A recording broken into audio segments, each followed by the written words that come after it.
Head de tecnologia aos 33 anos e liderando inovação no setor farmacêutico. Tem muita coisa acontecendo na Apsen. Chatbot, automação, transformação digital e até um app próprio. Vamos entender como a tecnologia está revolucionando esse mercado?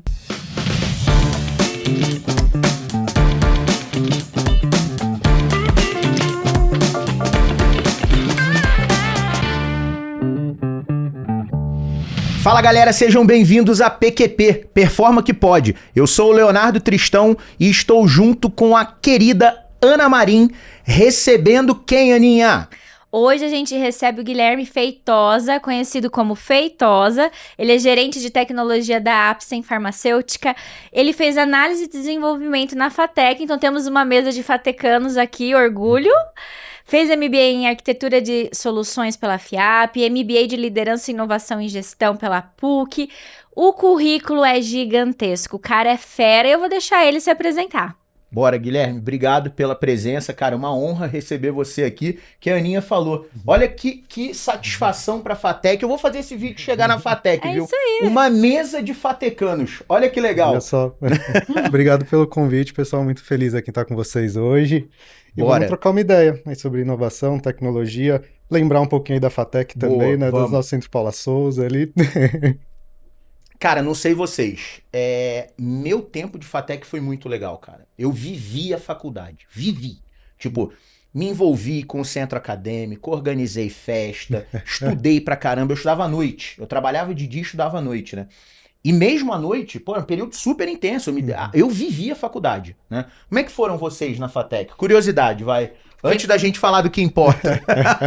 Eu fui do time que fez até iniciação científica na FATEC. Legal. Eu fiz FATEC americana e concluí na FATEC Piracicaba. Que bacana. Eu fiz em Taquaritinga, no interior de São Paulo. Você fez aqui na FATEC São Paulo mesmo, FATEC né, Gui? São Paulo aqui. Você curtiu o curso? Curti tanto que fui até no sábado fazer aula de COBOL lá. Nossa! Mas aí você vê que é paixão por tecnologia, né? Porque ninguém estuda COBOL pensando assim, não, agora eu tô... Se bem, cara. E ainda mais de sábado. E ainda mais de sábado. Que ano foi isso? Isso foi em 2011. Tá. 2011 realmente aí o COBOL já tava... Cara, ó, na carteira de clientes da Performa, hoje, não vou citar nomes, tem empresa que usa COBOL. A empresa... E do tipo assim, era uma linguagem, cara, extremamente eficiente, né? Do tipo, é óbvio que, como tudo, a tecnologia evolui, etc, etc, etc. Cara, mas o COBOL tocou muita operação pesada por muito tempo. E sem abrir o bico. O COBOL aguentava mesmo.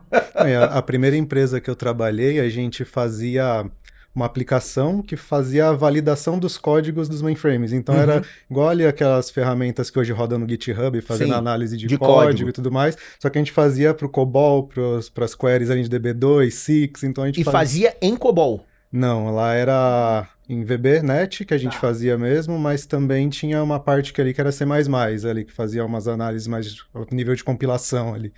Caramba. Gui, fala rapidamente pra mim como é que foi tua carreira, cara? Tipo assim, onde você começou trabalhando, como é que você foi derivando, como você conduziu a tua carreira? Legal. Eu comecei, então, eu sempre curti tecnologia, né? Então eu comecei ali estudando, fazendo aqueles cursinhos profissionalizantes, né? Cursinho de Excel. Bem antes de faculdade. Bem antes de faculdade ali.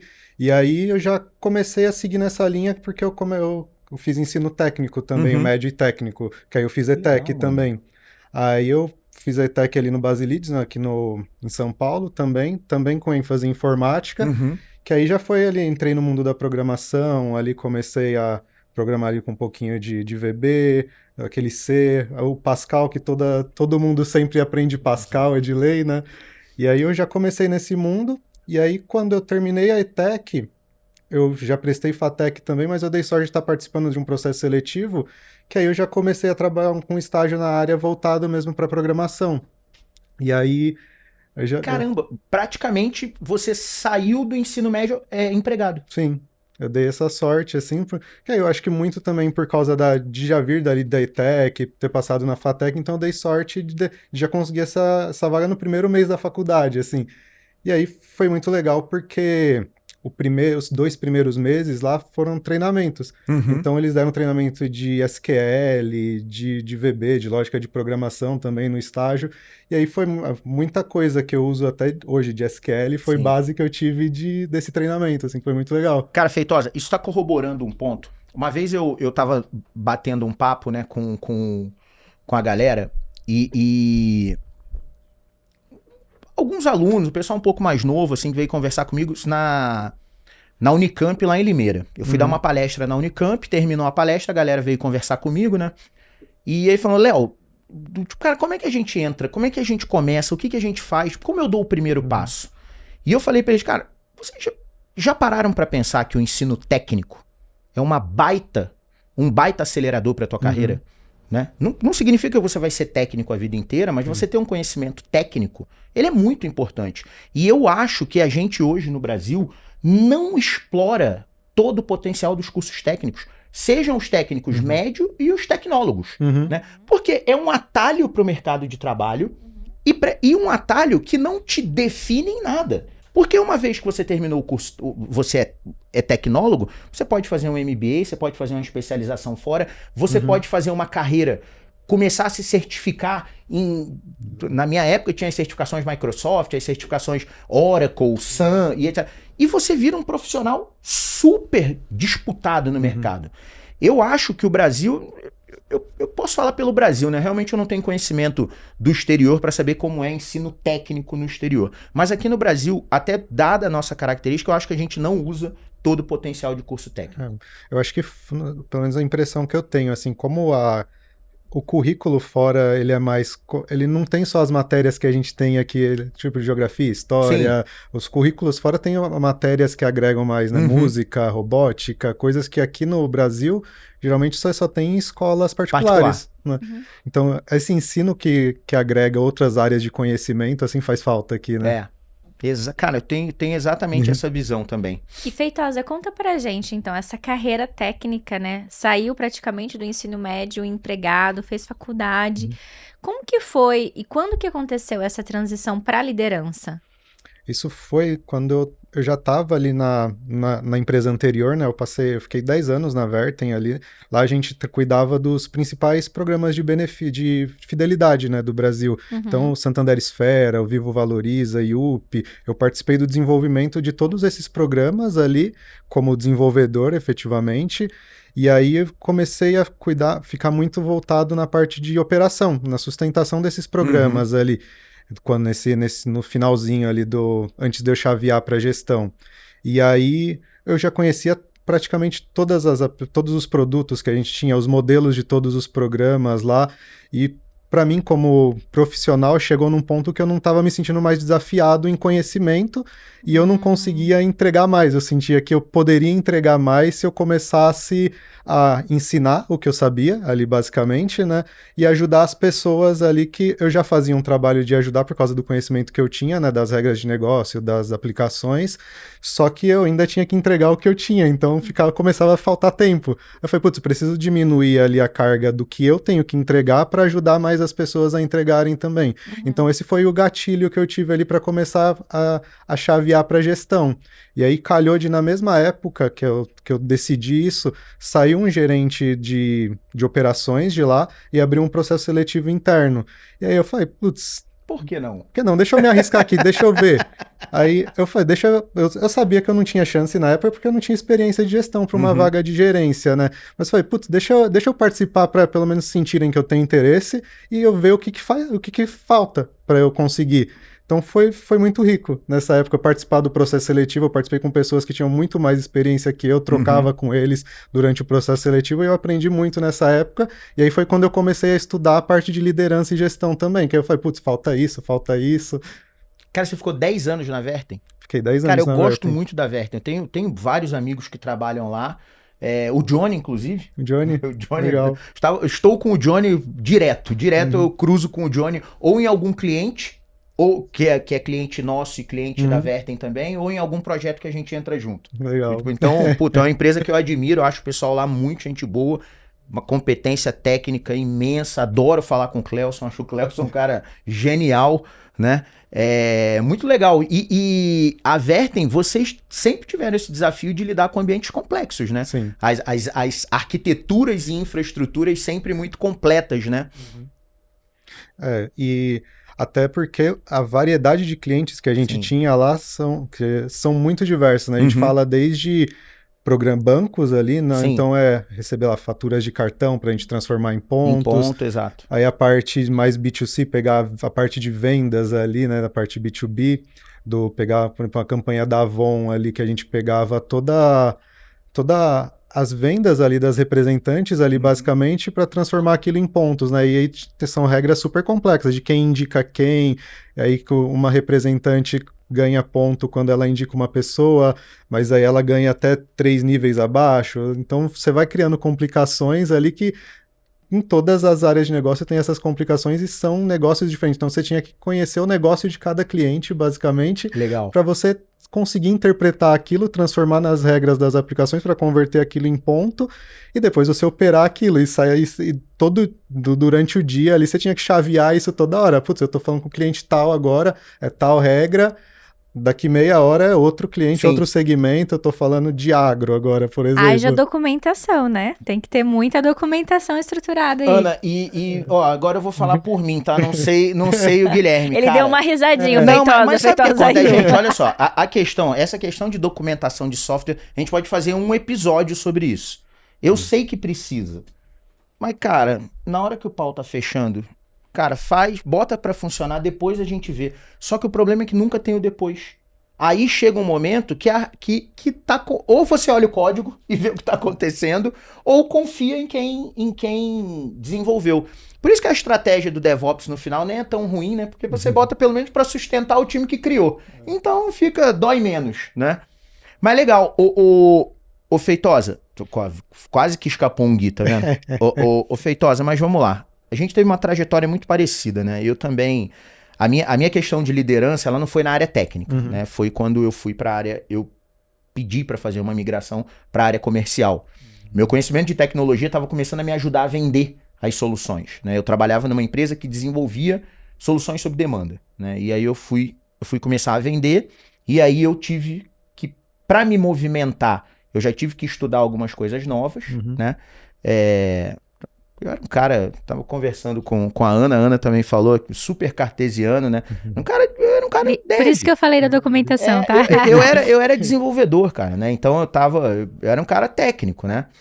E o meu ponto foi exatamente isso. Cara, o que será que eu preciso para ser gerente? Né? Não existe um manual como ser gerente.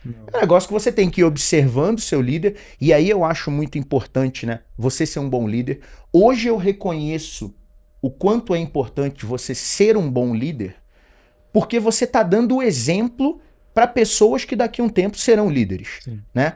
Essa pessoa, obviamente, querendo ou não, você vai influenciar essas pessoas, né? Elas não vão ser uma cópia sua, e que bom que não vão ser, mas elas vão extrair muito do que você entrega, né? E existem estilos de liderança, né? Tem o cara, o líder que inspira pelo exemplo, né? Um líder técnico, ele acaba sendo esse cara do tipo assim, eu sei fazer. Vem cá que eu vou te mostrar como a gente resolve isso. Existem o estilo de liderança que empodera a equipe, enfim, né? Estilos de liderança a gente sabe. O meu caso, ele veio cercado de incertezas, porque na área técnica, eu lidava com a galera que falava a minha língua. Beleza. Quando eu fui para a área comercial, cara, eu não era daquele mundo. Eu falei, cara, e agora, mano? Como é que eu navego aqui, né? E eu aprendi na raça, né? Foi apanhando, fazendo coisa errada e etc. Como é que foi a tua transição para a liderança? Acho que quando a gente faz essa transição de gestão de time técnico, assim, acho que a principal dificuldade é você desligar a chavinha do eu sei fazer. Do executor. Do executor. Putz, se eu fizer, eu vou fazer mais rápido, eu sei como fazer, eu sei os atalhos aqui para corrigir isso, para executar. Então, esse é o principal desafio que tem. Então, foi muito no começo de, putz, deixa eu começar aqui desinstalando o Visual Studio, desinstalando as coisas para eu não entrar no automático e começar a tentar debugar o código lá para executar. Foi um tratamento de choque em si mesmo, né? Tem que ser, porque às vezes, principalmente quando eu fiz esse chaveamento na carreira, eu tava lidando com um time de operação ali, então era um time que tava, a aplicação caiu, tem que pôr no ar. Sim, aí é corrida contra o Aí relógio. é corrida contra o tempo, Isso que aí aí. você vê lá meia hora fora, você começa a ver, não tá fechando o pedido, é dinheiro, é receita que tá parando de entrar na empresa. E aí você começa a falar, quanto mais tempo, mais prejuízo a gente tá dando, a gente é cobrado por isso, Sim. né? Assim, então você começa a falar, eu resolvo. Só que você não tá mais nesse papel de eu resolvo, você tem que ajudar o time a resolver. Então, é bem difícil no começo, mas... Da hora. E pra você, em algum momento, você chegou a ser aquele cara que senta do lado do cara e fala, meu, não vamos fazer um pair programming aí pra resolver isso aí? Ou você deixava o time lidar com os desafios? No começo acho que eu cheguei a fazer, com certeza, com certeza. Eu passei por um período, cara, eu tô te perguntando isso, fazendo essas provocações, porque eu passei por um período de insegurança. Você ficava do lado e vendo a pessoa fazer? Não, e outra, pra saber o seguinte, cara, será que eu tô fazendo certo em não assumir o controle da situação e resolver? Será que eu tenho que deixar o cara que... Deixa ele se esforçar um pouco mais pra ele poder aprender o que ele tá fazendo. Esse período de transição, ele é muito complicado. Sim. É que a gente passa por isso, a gente tende, tipo assim, a minimizar as coisas, né? Tipo, passou. Foi difícil, mas passou, né? Mas como é que a gente conseguiria colocar isso num treinamento, num manual, numa história, pra passar pras próximas gerações, pra passar pro próximo cara, entendeu? Do tipo assim, como é que eu entrego esse bastão um pouco mais redondo, né? Eu nunca me preocupei com isso. De verdade, acho que foi uma falha minha, né? De não conseguir encadear exatamente tudo que aconteceu comigo, tudo que eu fiz. Porque quando você começa a fazer as coisas, naturalmente, tem coisa que você faz e dá certo. Tem coisa que você faz e dá errado. Sim. É normal. Quando você não sabe o que você tá fazendo, né? Muito vem das tuas experiências anteriores, das referências que você teve e de empirismo. Você faz, observa, né? Build, measure, learn. Vambora, né? Ciclo de melhoria contínua. Deixa eu fazer um negócio. Puta, não funcionou. Beleza, não funcionou por quê? Por isso. Tá, então vamos adaptar até que chega um momento que você chega num estágio que você fala, pô, tô ciente, isso aqui eu vou ter que assumir o controle, isso aqui eu posso terceirizar, pode doer um pouquinho, mas deixa esse cara aprender porque ele precisa. Na parte técnica, ficava um pouco mais fácil medir isso. Medir o que está acontecendo. E tem métricas para controlar isso, né? Agora, e nas outras habilidades que um líder também precisa ter? Né? O que não é técnico. Né? Porque toda vez que você vai se tornando líder, por mais que seja um líder técnico, você é obrigado a desenvolver novas habilidades. Né? Você tem que ter um conjunto de ferramentas à tua disposição que você não tem parâmetro para saber se você está fazendo certo ou errado, porque você não sabia fazer. Ou você fez um treinamento, você fez um MBA, etc., que eu sou muito a favor da educação formal, né? Muito, me ajudou muito, mas a educação formal também não te mostra tudo que vai acontecer no dia a dia. E aí você tem que aprender, registrar, igual você falou, a documentação. Cara, ninguém documenta, por exemplo, como você faz a sua primeira demissão.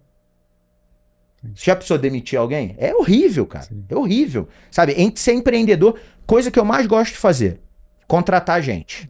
Coisa que eu mais odeio fazer, demitir gente. E ambos são necessários. Não dá pra fazer só o que você gosta, né? E não dá pra você evitar o que você não gosta. Cara, eu não sei fazer esse equilíbrio até hoje. E uma coisa que os cursos não ensinam, assim, também é...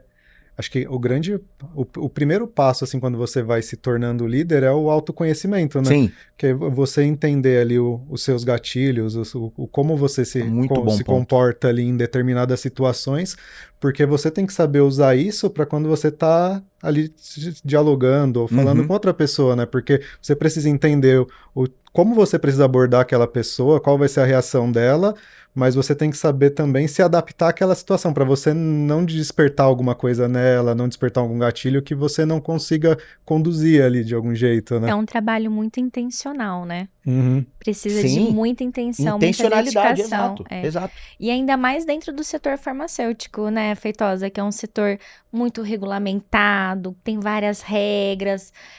Como que você tem lidado com isso na trajetória, né, dentro da empresa que você está hoje, pensando na digitalização? Existe uma resistência disso com o time? Existe algum conflito de gerações? O que existe hoje assim, na indústria farmacêutica, e até foi o ponto que me fez vir para a indústria farmacêutica, né? Eu vi como uma oportunidade, porque é um mato alto, assim, que tem de oportunidades de inovação, de digitalização. Você tem muita coisa, né? Assim, que você pode fazer, que tem de opções. E para mim foi um baque também quando eu cheguei, porque a velocidade é totalmente diferente. Sim. Eu estava acostumado a trabalhar basicamente com varejo, né? Eu era uma empresa de serviços voltada para o varejo, então era tudo em tempo real ali. Eu tinha painéis ali com indicadores mostrando toda a operação em tempo real, entendia, putz, está dando determinado erro, já cria sala de guerra, vamos entender qual que é aquele erro, aciona fornecedor, aciona parceiro. Na indústria farmacêutica, quando eu cheguei, não tinha nada disso aqui. Os dados que a gente trabalha ali, o dado mais importante do mercado, que são as auditorias, ali basicamente é um dado de um mês. Sim. Então, para qualquer coisa que a gente vai fazer, para fazer algum teste, fazer alguma coisa, a gente vai saber se aquilo está funcionando depois de um ciclo de 2 meses, 3 meses, que a gente vai ver aqueles indicadores mudando ali. Então, para mim, esse foi o primeiro baque. Ali, quando eu cheguei, que eu falei, putz, como que a gente consegue mudar isso? Cara, bom ponto. Bom ponto. A gente passou por isso também na performance. Cara, caraca, agora você destravou um gatilho aqui muito bom. Quando a gente pegou o nosso primeiro cliente farmacêutico, né? Legal, a gente ficou super contente e tudo, mas, de novo, a gente estava acostumado com indústria e varejo, né? Era onde a gente tinha mais clientes na época, né? Era indústria e varejo. Varejo, cara, é insano, né? E eu entendo, né? Não é insano porque quem trabalha no varejo é insano. É porque, cara, um pau numa operação que tem 1000 lojas, cara, é milhões de faturamento por minuto. Claro. Então, cara, a urgência, ela é total, né? O primeiro pau que a gente teve, tipo assim, que a gente foi ajudar, né? Cliente, farma, mobilizou todo mundo, explicaram o problema, o pessoal falou, cara, eu lembro direitinho o e-mail que a gente recebeu. Pessoal, espero que vocês entendam a severidade do que está ocorrendo, blá, blá, blá, não sei o que. Precisamos ter isso resolvido até o final da semana que vem. Eu falei, pegadinha, sabe? Você olha assim, tá filmando a Lacan, você dá um tchauzinho, a câmera escondida, né? Cara, porque do tipo assim, chegou pra gente, cara, o problema, né, urgente, cara, já mobiliza... Foi o que você falou, mobiliza todo mundo, o RUM já vê quem tá envolvido, às vezes você chama até quem não tá envolvido, vem também pra ajudar a resolver. Você tem até o final da semana que vem pra entregar isso. Porque é urgente. Aí você fala, caraca, os timings são diferentes. Em contrapartida, também as obrigações são muito diferentes, né? O mercado farmacêutico é extremamente regulado. Tudo que você faz, você tem que ter uma rastreabilidade monstruosa. As preocupações são outras, né? Do tipo assim, não existe trabalho fácil. Exato. Né? Existe aquela situação, né? Foi exatamente a nossa percepção quando a gente começou a atender farma. Hoje a gente tem bastante cliente farma, mas foi isso, né? Existem urgências, obviamente, principalmente porque em um dos nossos clientes a gente tinha um software que tratava a relação com os médicos, então era um negócio bem sensível, porque quando o médico mandava alguma coisa, você tinha que ter, os representantes tinham que ser rápidos para responder, para não deixar o cara sem atenção, e aí tinha um controle efetivo, ok, né? Mas não era, por exemplo, o programa de fidelidade de um varejista que se parasse impactava a operação da loja. Dava um pau no PDV. Sim. Dependendo de como estava construído, integração, etc, tinha um problema no PDV, né? E a gente tinha que ficar desviando, enfim. A forma como a gente leva a digitalização, ela varia de indústria para indústria. Não é que existe mais fácil e mais difícil, né? Trabalhar dá trabalho. A brincadeira que eu faço é, Léo, mas isso dá trabalho. Por isso que chama trabalho, dá trabalho, né? No nosso caso, eu ainda acho divertido, porque normalmente é difícil você achar alguém que trabalha com tecnologia e não gosta de tecnologia, né? Acaba sendo natural da gente gostar disso. Mas a forma como você se comporta nas indústrias é muito diferente. É muito diferente. O que é um problema no varejo, o que é um problema na indústria, né? O que é um problema numa farma, o que é um problema... Pegar um outro exemplo nosso, uma empresa que fabrica rolamento. São coisas diferentes. Né? Lá eu estou preocupado com a precisão da máquina, com a calibragem da máquina. Se variar 1 milímetro, perdeu um lote de 1 milhão de peças. As preocupações são diferentes. Né? Só que quando você migra de um negócio para o outro, cara, a tua experiência com pessoas é o que você vai levar junto. Porque do outro lado você vai encontrar pessoas diferentes, você vai ter um time diferente, um mindset diferente, uma liderança sua diferente, né? Porque você também vai passar a ter líderes diferentes, vai liderar pessoas diferentes. Cara, o que sobra disso? É o que as tuas experiências anteriores e o quão aberto você está para se adaptar ao teu novo ambiente. E eu vejo, tipo, a maior parte das vezes, a gente sendo muito resistente à mudança, né? Você percebeu já isso em alguma vez da tua vida, que tu, tipo assim, você falou, cara, puta, eu acho que eu vou ter que tirar o pé aqui, vou ter que ouvir o que esses caras estão falando. Na primeira semana já de Apsen, porque a gente chega com essa sede de querer digitalizar, querer diminuir a impressão de papel da fábrica, por exemplo. Automatizar as coisas, né? E aí foi que nem você disse, né? A indústria farmacêutica é muito regulamentada. Primeiro baque ali de falar, não pode porque a Anvisa não permite. Eu preciso ter papel. Preciso ter um papel impresso porque eu preciso levar um calhamaço de documentos para a Anvisa. Então chegou num ponto de que a gente teve, beleza, vamos desacelerar, vamos começar a entender as regulamentações, as RDCs, o que pode, o que não pode, mas aí também em contrapartida você começa a ver que tem muita coisa que pode, mas que entrou no comodismo do que você mesmo comentou, de que tem um pouco de resistência à mudança porque tem um processo já estabelecido na empresa também, já tem um modelo de trabalho funcionando. E aí a gente tem que aprender a contornar isso também de, beleza, como eu trago a transformação ali para aquele dia a dia daquela pessoa ali sem causar um impacto da mudança e fazendo ela perceber que aquilo também é benéfico para o dia a dia dela. Vai trazer ali mais agilidade, vai trazer ali alguns controles que ela não tem, indicadores que ela não tem também, então... Tem que ir aprendendo a ter esse jogo de cintura ali dentro. Equilibrar todo mundo, né? E, Feitosa, como que a inovação está distribuída dentro da Apsen nesse contexto? Tem áreas que estão inovando mais, que estão automatizando mais? Hoje a gente tem alguns... tem ali a área de tecnologia ali como uma frente que tem ali um chapéu de inovação. Então, a gente puxa algumas iniciativas ali olhando startups, olhando toda a parte de agilidade, de inovação, de design thinking, que é o que está com a minha gestão. Tá bom. E aí a gente também tem a parte de P&D da Apsen ali, que ela é totalmente apartada ali. Tem Mas aí P&D voltada para medicamentos. Para medicamentos. Aí tem ali toda uma parte de inovação ali também, que esse a gente nem se arrisca a entrar, porque não é nosso mundo ali. Aí é uma coisa muito complexa. Ali a gente só pode apoiar com ferramenta, né? Exato. Que aí é onde a gente entra. A gente começa a buscar empresas, startups de dados, empresas de IA que podem acelerar o trabalho ali de prospecção de novas moléculas, de como como procurar ali... pessoa ali, público-alvo para fazer teste clínico, para separar a base. Para coletar todas as informações. Coletar as informações, processar aquilo.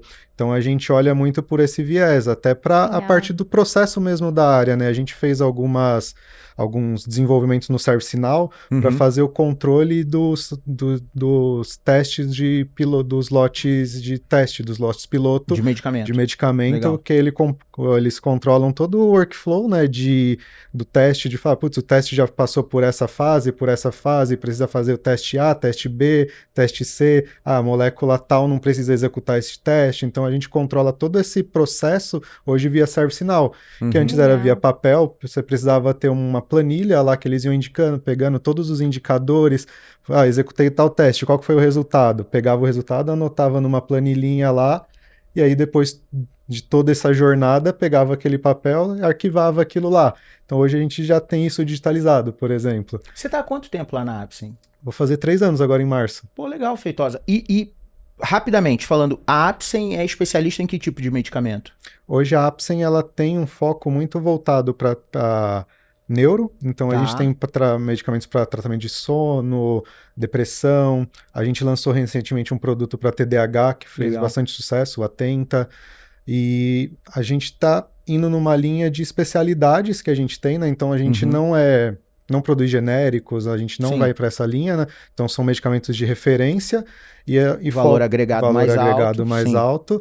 E a nossa inovação, a gente procura sempre trazer esses medicamentos referência e inovação incremental também. Então, é um medicamento que às vezes você precisa tomar 2 comprimidos por dia. A gente pesquisa, beleza, como a gente faz para isso ser 1 comprimido por dia?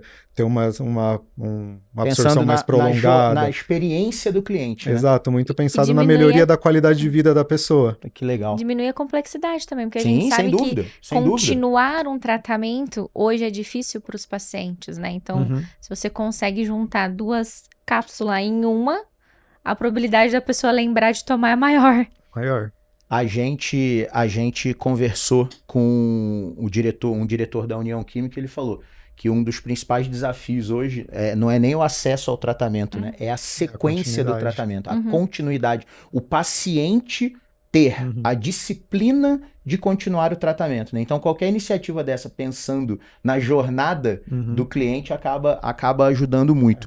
A Apsen é uma empresa nacional, né? É uma empresa nacional. Sede aqui em São Paulo? Sede aqui em São Paulo, aqui em Santo Amaro, que são 55 anos de empresa. Que legal. Ali, que hoje está na liderança do Renato, né? Mas os fundadores foram os pais do Renato. Então, hoje na liderança ali está o Renato e a Renata, que é a filha. Então, uma empresa familiar ali. Hoje... E a fábrica é em Santo Amaro também? A fábrica também fica aqui em Santo Amaro. Bacana. E vocês conversam hoje com os médicos, com os pacientes? Como é que é feito isso? Hoje a gente faz... Todo o modelo de negócio da Apsen é baseado na visitação, né? Porque a gente parte do princípio que a gente tem medicamentos que são referência, então a gente usa muito do médico como sendo o cara que chancela isso, né? Então a gente usa a visita médica para promover os nossos medicamentos para o médico receitar e a gente acabar usando ele como sendo quem fala que aquele remédio é o melhor, né, digamos assim. Então a gente trabalha muito essa relação propagandista médico com conhecimento, com materiais de treinamento para o médico conhecer o nosso medicamento, ele vê o porquê que é melhor ali aquela apresentação que a gente tem versus outros concorrentes.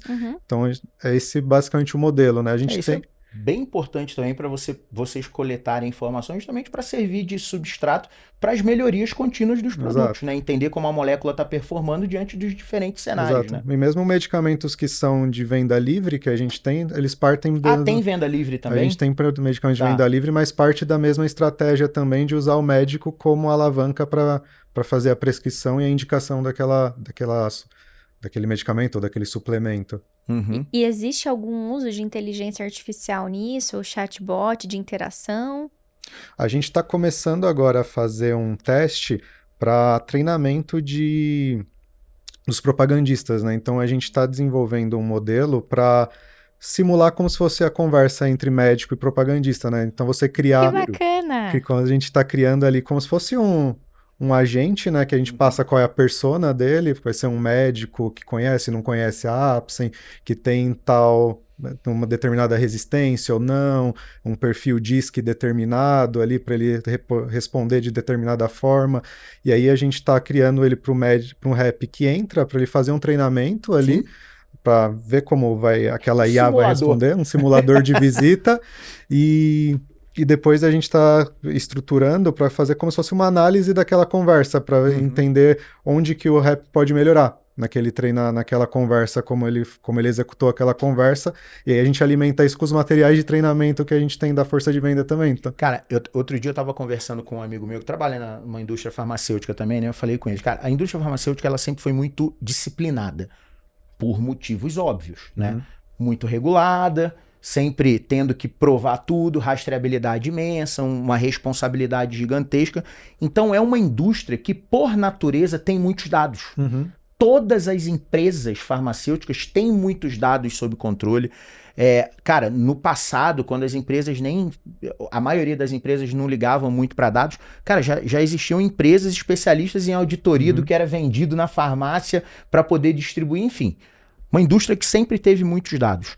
Cara, quando começou essa história, né, que a gente entendeu que os algoritmos de LLM estavam amadurecendo, a gente tem alto poder. Cara, foi uma das primeiras conversas que eu tive dentro da Performa. Eu falei, cara, a indústria farmacêutica vai se dar muito bem nesse cenário, porque ela já tem o principal, dados. Né? A maioria das empresas, hoje tudo bem, que a gente começa a conversar com os nossos clientes, com a maioria dos nossos clientes, a gente percebe que todo mundo tem dados, né? Mas a brincadeirinha que a gente faz é que a maioria tem um bando de dados. Então você tem um bando de dados dentro de casa, o que para os modelos de inteligência artificial tá tudo bem, porque você consegue treinar com fontes de dados não estruturados, existe um mecanismo para a gente fazer isso hoje, mas a indústria farmacêutica já tinha tudo muito estruturado dentro de casa, né? Dentro de, já algumas vezes até em data lakes, com as próprias áreas tendo liberdade para fazer seus processos de mineração e etc. A Apsen está bem nesse cenário de informações estruturadas, as áreas fazendo bastante uso de dados, vocês conseguindo treinar modelos próprios, ou vocês ainda não estão explorando isso? Então, acho que é interessante essa pergunta, porque esse foi o primeiro desafio quando a gente começou lá, há 3 anos atrás, quando eu vim para a Apsen, não existia ali um banco de um data lake, data lake, né? tá. E eram bases totalmente apartadas, ali muitos silos de dados, cada área tinha ali só seu próprio analista de dados, seu banco de dados muito isolado, e aí a gente pensou, não dá para continuar assim, né? A gente precisa ter uma única fonte de verdade, ele precisa ter um data lake que a gente chancele e fala, esse é o dado oficial da empresa, esses são os indicadores oficiais, essa é a fonte oficial. Tá legal. Então a gente começou criando isso, então foi a primeira entrega que a gente foi a criação de um data lake lá, basicamente. Que bacana, cara, que legal. Aí foi o nosso primeiro desafio. E a empresa se beneficiou disso? Bastante. Hoje, principalmente a área financeira ali de planejamento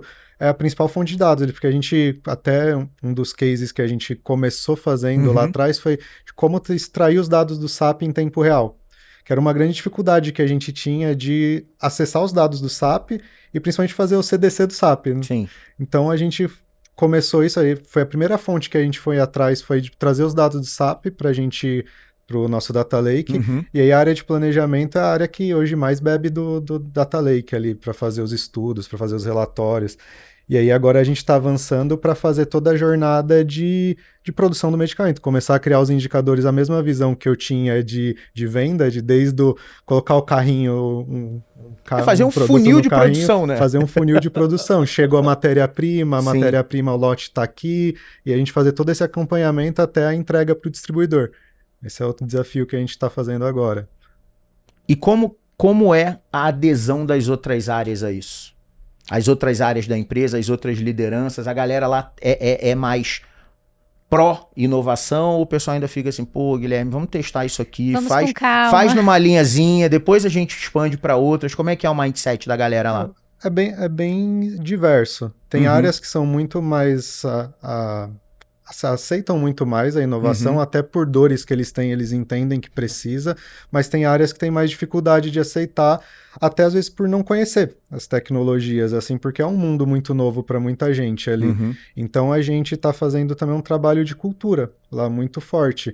A gente começou a fazer, desde que a gente começou lá, a gente tinha uma parceria com algumas empresas que tratam inovação, para falar desde do básico, o que é inovação, tecnologias diferentes, o que é uma visão ali de data lake, o que é ser data-driven, né, que a gente fala muito, mas na prática... o que significa no meu dia a dia isso? O que vai mudar no meu dia a dia? Então a gente está fazendo algumas trilhas a gente está desenhando ali, né, para esse ano, para a gente fazer 5 trilhas, basicamente. Uma trilha de dados para a empresa, desde conceitos de dados ali, até uma parte mais avançada de consumo de dados mesmo, treinar um pouquinho o SQL, a galera, para eles consumirem o Data Lake, para a gente tirar isso, descentralizar um pouco a criação ali dos relatórios da parte de tecnologia, da área de dados, uma visão de agilidade também. Legal. Para a gente começar... Aí a agilidade é muito casado com a visão de design thinking também, que aí é uma outra trilha que a gente vai fazer para... A gente fala muito, né, do Fall in Love with Problem, né, mas começar a galera começar a trazer pra gente realmente o que tem de problema, e não a solução. Sim.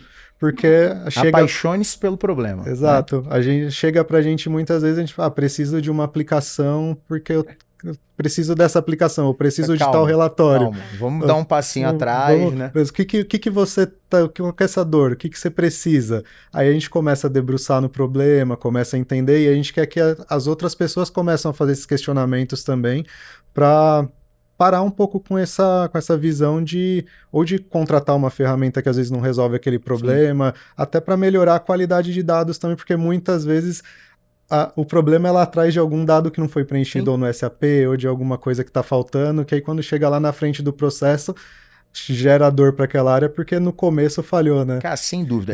Essa questão do... Eu te falei que a gente mudou um pouco o perfil da Performa, a gente era uma empresa de engenharia, né? Tipo, tradicional desenvolvimento de software, né? Cara, acho que a grande sacada que a gente teve lá na Performa foi justamente entender, cara, que um projeto de software, o desenho de uma solução, ela começa muito antes da codificação. Né? Quando você chega no eu preciso de um aplicativo, cara, você já tem que ter passado por tanta etapa para chegar naquilo ali e falar, cara, é isso aqui que eu preciso. Cara, e o que a gente aprendeu num cenário complexo desse, Guilherme, é ir atendendo diferentes indústrias, diferentes perfis de cliente, diferentes necessidades pessoais, porque no final das contas os relacionamentos são sempre pessoais, eu defendo isso. Cara, a gente fala de relacionamento, cara, não existe relacionamento entre empresas. Existe relacionamento entre pessoas que trabalham em empresas diferentes. Ponto. Mas o relacionamento é entre pessoas. Depois de tanto tempo fazendo isso, cara, não adianta a gente querer complicar, né? Nossa paixão pelo design thinking, pelo Lean UX, é a possibilidade de você simplificar o complicado. Sim. Né? Porque as pessoas têm demandas que são complexas, e são complexas porque o dia a dia, a gente acabou de brincar, né? Trabalhar dá trabalho, então são situações complexas, mas quando a gente consegue quebrar isso com uma metodologia, que é o que o Design Thinking faz, né? A gente usa o Design Thinking nas nossas fases de entendimento do problema, né? E elencar possíveis hipóteses para resolver aquele problema. A gente usa o Lean UX para pegar essas possíveis hipóteses, prototipar algumas e poder testar de forma rápida, né? Mas por que a gente faz isso? Né? A gente faz isso porque é a forma mais simples que tem de resolver um problema. Né? Eu parto de um problema, então, tudo bem, normalmente outra coisa que a gente entendeu ao longo do tempo foi que a gente não parte de um problema real. A gente parte de um problema percebido. Vou te dar um exemplo. Um cliente nosso chegou pra gente e falou assim, puta, Léo, eu tô com um estoque muito alto. Eu preciso dar um jeito de resolver isso aqui. Tá, então o problema percebido era um estoque alto. E era mole. Você entrava no estoque, é visual, né? Não precisa ter prêmio Nobel de Economia para ver que tinha um problema ali. Qual era a tendência natural? Ah, não, ou estamos comprando mal, ou a gente está vendendo caro. Essa é a percepção. Não, e sendo simplista na solução, né? Do tipo assim, não, preciso dar desconto. Ou, não, vamos parar de comprar. Cara, eu posso parar de comprar? Por que eu estou perguntando eu posso parar de comprar? Por exemplo, a gente tem alguns clientes, por exemplo, distribuidor de combustível, que o cara não tem essa opção de parar de comprar. A Petrobras vai mandar para ele X milhões de litros todo mês. Ele vendendo ou não. É um contrato. Entendeu? Então, nesse não era o caso, né? Cara, quando a gente foi entender o problema real, ele era completamente diferente. É que lá na ponta, o teste para saber se esse produto precisava ser trocado ou não era muito complexo. Para você demonstrar para o cliente, cara, você precisa trocar, cara, era muito, muito complexo. O que a gente fez foi desenvolver uma maneira de tornar esse teste mais simples. Como é que a gente fez isso? Design Thinking. Vai para campo, conversa com as pessoas, vai lá na oficina, suja a mão de graxa, vê o que o cara faz, traz isso para mesa, discute com um monte de gente. Não é o Léo e o Guilherme pensando, é todo mundo. Sim. E a gente em TI, eu tô fazendo uma autocrítica agora, durante um tempo a gente era muito senhor da situação, né? Eu sei resolver. Não, deixa tudo bem, daqui que eu vou desenvolver o software e levo para você. Cara, quando a gente começou, Guilherme, a sessão de design, né? A gente muitas vezes a gente opta por usar o Design Sprint do Google, porque ele é mais compacto, né? Eu consigo entregar valor mais rápido, mas é uma sessão de Design Thinking, totalmente estruturada no Design Thinking. O que a gente fez na Performa, cara, eu adoraria te dizer que eu tinha criado um negócio revolucionário. Não. Pegamos 3 frameworks de mercado, Design Thinking, Lean UX e Agile. Concatenamos numa esteira para poder gerar... Cara, me traz o problema. A gente virou uma empresa de desenvolvimento de soluções por isso, né? Exatamente o que você está fazendo, né? Cara, vamos olhar, me traga o problema, deixa eu pensar junto com você. Não acredito hoje que uma pessoa só consiga resolver um problema sozinha. Para mim, eu fiquei muito... Eu era um pouco egoísta, né? E eu comecei a perceber que eu pego a tua ideia, aí eu boto um pouquinho, ela bota um pouquinho, você bota outro pouquinho, a gente leva, alguém faz... Cara, quando a gente tem essa colaboração, essa diversidade, né? Diferentes prismas, puta, cara, sai coisa muito boa do outro lado. Porque no final das contas, eu brinco, né, que infelizmente, como fazer não é um problema. A gente sabe como fazer. A parte de engenharia, ela não é tão complexa. É óbvio. De novo, você repetitivo dá trabalho. Trabalhar dá trabalho. Mas você definir o que fazer é muito mais complexo. Porque o que fazer nem sempre é óbvio. Aliás, quase nunca é óbvio, né? E é o que realmente vai agregar valor, que é o que vai entregar valor para o usuário lá na ponta. Né? Como é que a gente isola? Que é uma dificuldade imensa. A gente ouve um monte de gente falando: MVP. Cara, o que é MVP? É algo, eu testar, eu validar rápido uma ideia? Quanto é rápido? 30 dias? Né? Será que 30 dias para uma startup que está no Vale da Morte pode ser muito tempo? 30 dias para uma indústria farmacêutica, eu posso nem ter o tempo necessário para receber todos os inputs que eu preciso para testar um medicamento.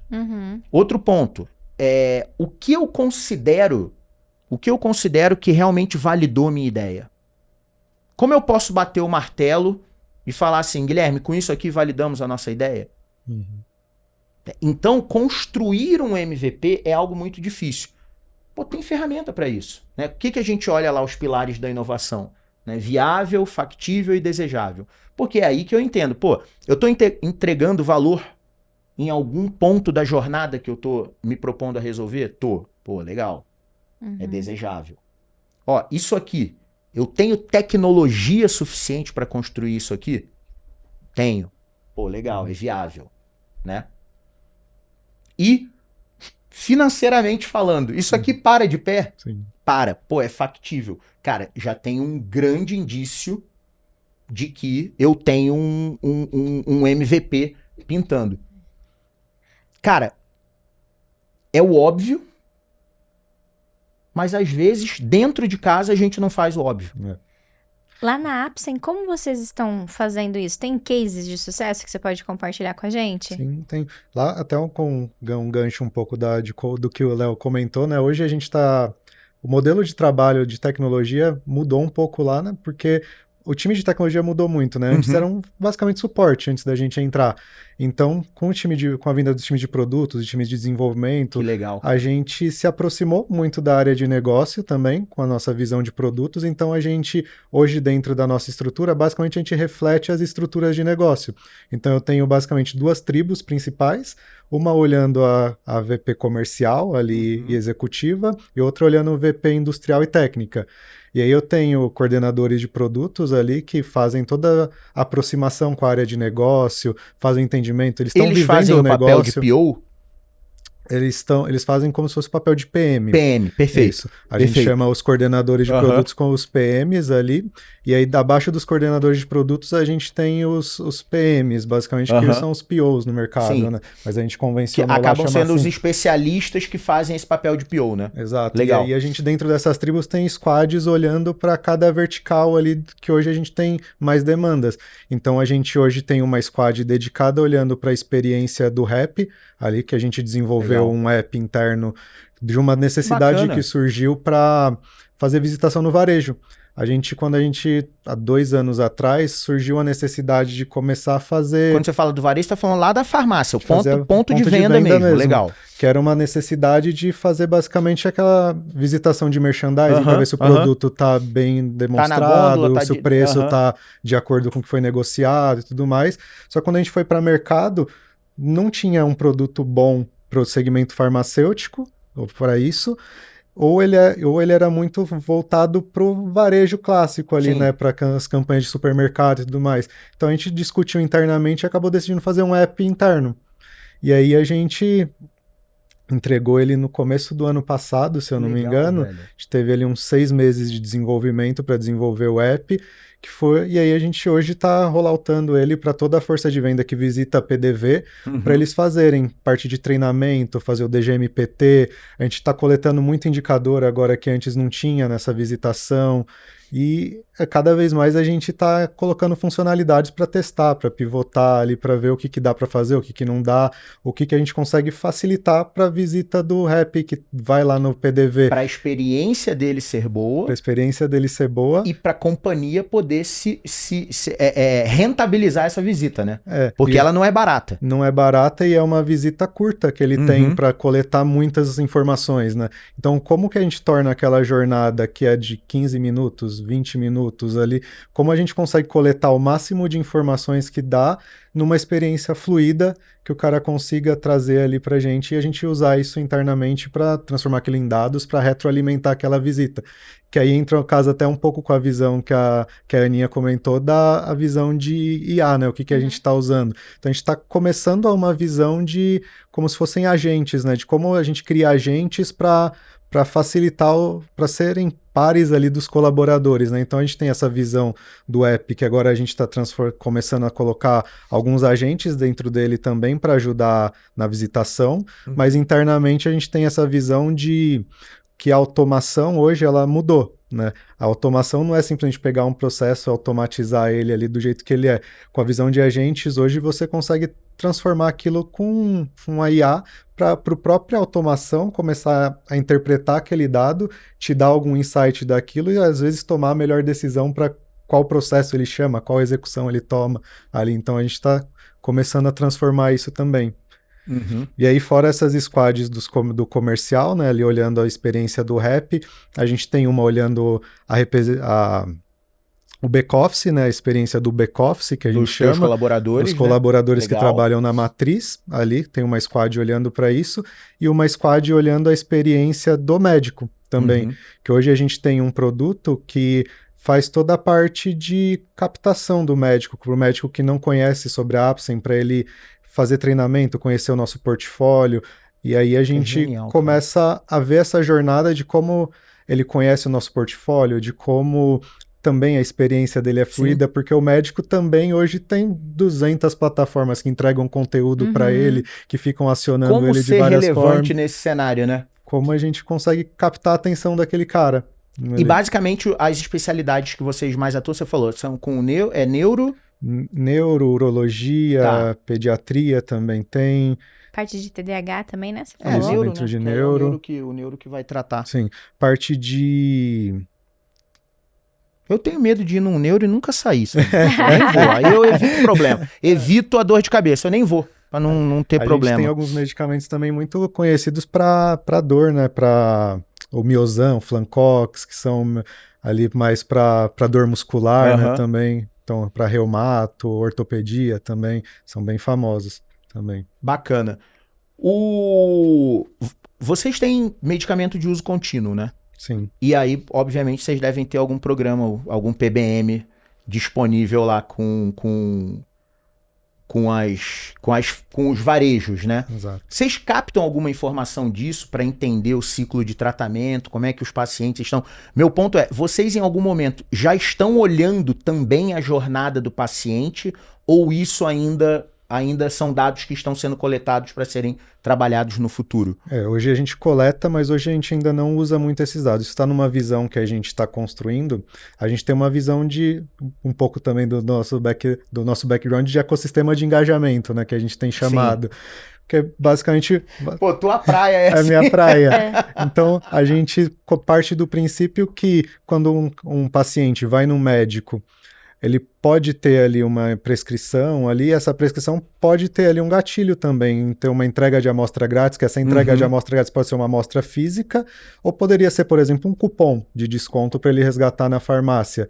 E aí, quando ele for resgatar isso, ele resgatar através do nosso PBM ali, e a gente conseguir fazer todo o tracking para saber se aquela visita que um rep fez para treinar o médico foi efetivo ou não. Sem dúvida. E aí isso acaba trazendo mais agilidade para a gente nos dados que os dados das auditorias também, que aí a gente vai ter um termômetro hoje, mais rápido. É algo que a gente tem observado, e até pesquisas que a gente faz, Guilherme, de como as indústrias, né, como as farmacêuticas estão se beneficiando também em pensar na jornada do paciente.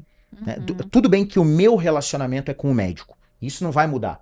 Né? Eu como indústria, não vou chegar na casa do Léo. Né? Eu preciso do médico. Né? Mas eu ter dados de como o Léo está evoluindo, né, ao longo do tratamento, ou se ele está seguindo, não está, pela frequência de compra e etc, etc. Que aí o PBM ele acaba tendo uma importância até para o desenvolvimento do produto, né, de você entender no comportamento do teu cliente, né, em oferecer para o teu cliente, até para o teu paciente, perdão, né, oferecer para o teu paciente. Chamo de cliente também. Vocês chamam de cliente também? A gente lá de Itaquá acaba cometendo esse erro. Eu também, eu me corrigi aqui, é porque é tão automático chamar de cliente, cara, mas praticando a empatia, como a gente falou, né? Sendo mais empático, né, a gente tendo a informação de como o nosso paciente está se comportando, isso vira um baita ativo para a companhia, né? De você entender os seus pontos que precisam melhorar, né? Que às vezes eles são transparentes para o médico também se beneficia disso. Então uma coisa que a gente tem observado em outros clientes nossos é exatamente isso, essa interseção de informações que o médico pode captar com as informações que a indústria pode captar, por exemplo, através do PBM, né? Essa é uma das maneiras, né?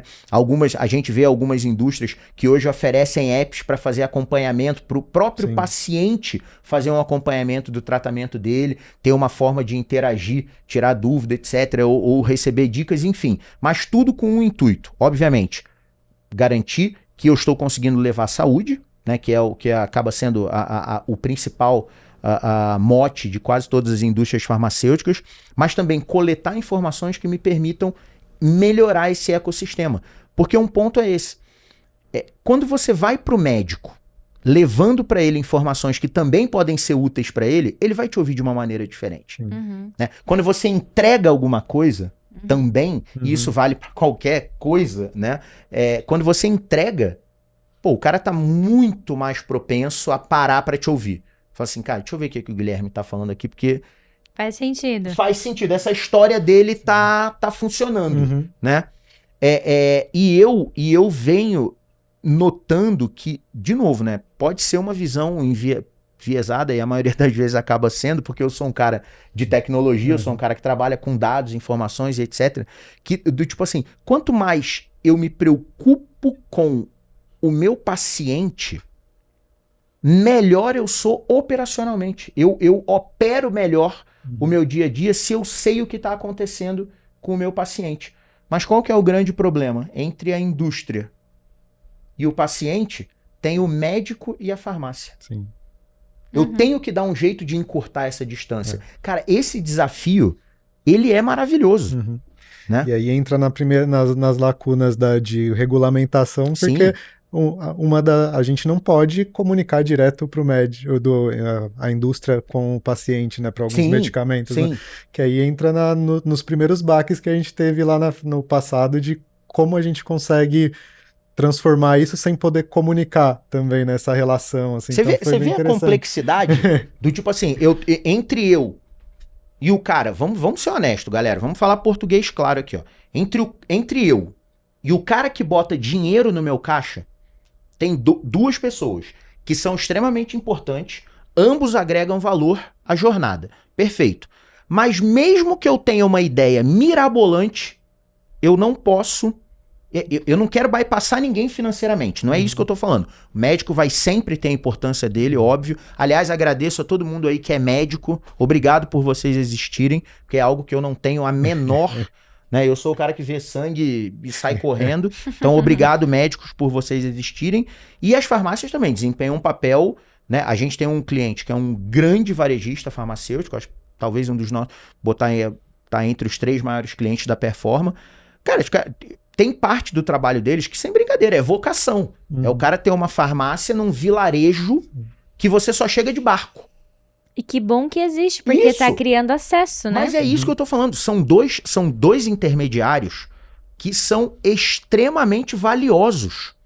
Ninguém tá ali à toa. Eles são fundamentais para a estratégia de saúde, né? Mas mesmo que eu consiga uma maneira mirabolante de conversar com o meu cliente, eu não posso. Sim. Eu não sei se vocês viram... Eu não posso. Tem uma pesquisa que fizeram de quem são os principais influenciadores no mundo da saúde, assim, também. O farmacêutico é o cara, ali acho que se eu não me engano, ele é o top 1, e o enfermeiro é o top 2 dos que podem mudar ali a opinião do paciente, sabe? O médico é o top 3, né? Mas isso é verdade. Quantas vezes a gente não vai pra farmácia e pergunta pro farmacêutico ou pra farmacêutica: ai, tô com uma dor de garganta, o que você recomenda? Ah, vai tal pastilha, vai não sei o quê. Então faz sentido. Feitosa, estamos caminhando pro final. Não. Que papo legal. Passou voando, é normal. O papo bom rende assim. E eu gostaria que você concluísse com uma mensagem para uma pessoa que está na carreira técnica, desenvolvedora, e tem essa aspiração para liderança. Quais são as dicas que você pode dar? Bom, acho que o primeiro é saber, assim, se é isso que você quer mesmo, né? Ali, acho que é um autoconhecimento ali, você precisa saber como que eu vou lidar com uma pessoa que eu preciso que ela execute uma função, que eu preciso ensinar ela, ou que ela já sabe, mas ela tem determinado comportamento que eu posso saber lidar, que eu posso não saber lidar.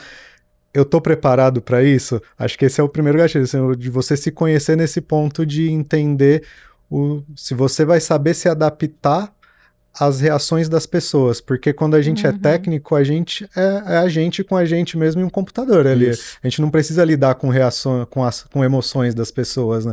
Então, acho que o primeiro ponto é você entender se você está preparado para se adaptar, porque acho que o grande desafio de um líder é você conseguir transitar ali entre diferentes personas na sua cabeça para você se adaptar a cada pessoa do seu time.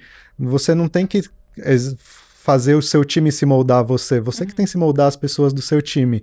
Então, nessa transição, assim, eu acho que é você entender se você está preparado para isso, se é isso que você quer mesmo, e como você faz isso, né? Entendendo ali com sua própria personalidade, os seus gatilhos, o seu modo de executar e de pensar as coisas. Então, acho que esse é o start, assim, para ela pensar que o resto você consegue com ferramental na internet, fazendo cursos, e aí você vai aprimorando e adquirindo conhecimento, mas essa parte da liderança de você conseguir se adaptar, eu acho que é o que você tem que entender se é o que você quer mesmo ou não, porque aí vai fazer a diferença se você é um bom líder ou se você vai ser um chefe.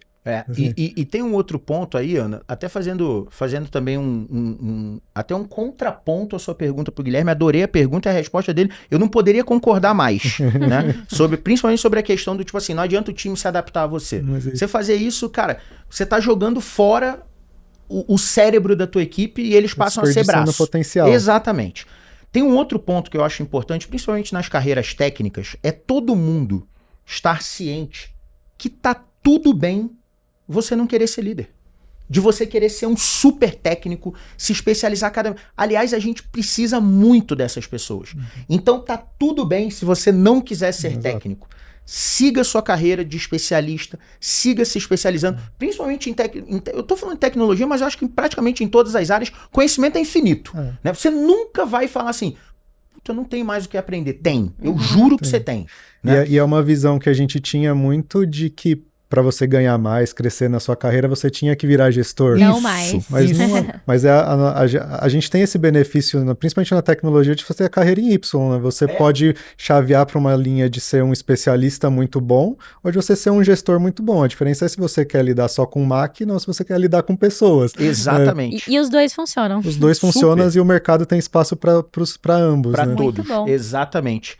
Guilherme, cara, muito obrigado pelo teu tempo, pelo bate-papo, cara, foi excelente, foi muito legal conhecer um pouco da tua história, conhecer como a Apsen funciona, fiquei impressionado de como a gente tem um mindset parecido, até sobre a forma como a gente aborda as coisas, acho que, bateu baita identificação aqui, porque realmente o que você tem feito na Apsen é exatamente o que a gente acredita que tecnologia deve ser um meio para resolver problemas, né? É aquela história, a gente não é o protagonista, a gente tá ali para ajudar.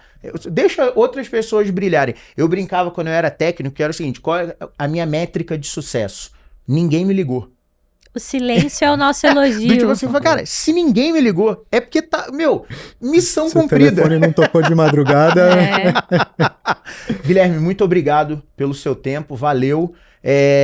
Cara, eu acho que a gente tem assunto até para mais 1 hora de bate-papo, a gente vai correr atrás para fazer isso acontecer, beleza? Beleza. Aninha, obrigado. E você que ficou com a gente até o final já sabe, né? Curte, compartilha, bota um comentário aí. A sua interação é o que gera engajamento e esse engajamento é que faz o algoritmo distribuir para que mais pessoas tenham acesso a esse conhecimento. Beleza? PQP, galera. Performa que pode. Porque você pode performar. Um abraço, pessoal. Valeu. Tchau, tchau.